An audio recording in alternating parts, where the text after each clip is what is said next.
เมืองเซียงฮ้อนแขวงสระบุรีออกแจ้งการฉบับเลขที่514ทับจมสห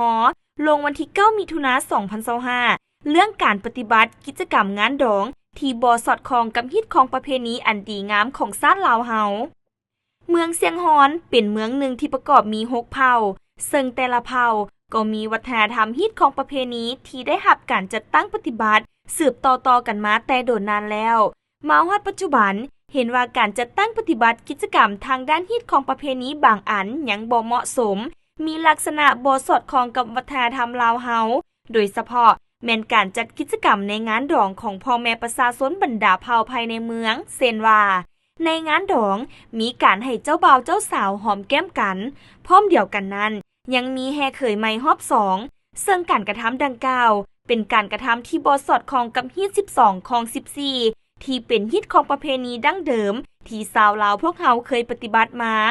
ฉะนั้นเพื่อเฮ็ดให้การจัดงานดองงานเลี้ยงงานสังสรรค์ต่างๆในเมืองมีความเป็นระเบียบเรียบร้อยรักษาได้ฮีต12ของ14ทั้งเป็นการอนุรักษ์วัฒนธรรมและฮิตของประเพณีอันดีงามที่เป็นเอกลักษณ์เฉพาะของชาวลาวบรรดาเผ่าไว้ให้มั่นคง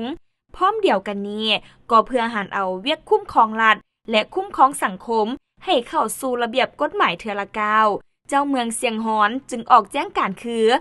1. การจัดงานดองแต่ละครั้งแม้นให้มีการแห่เขยใหม่เพียงแต่เทื่อเดียวคือตอนเช้า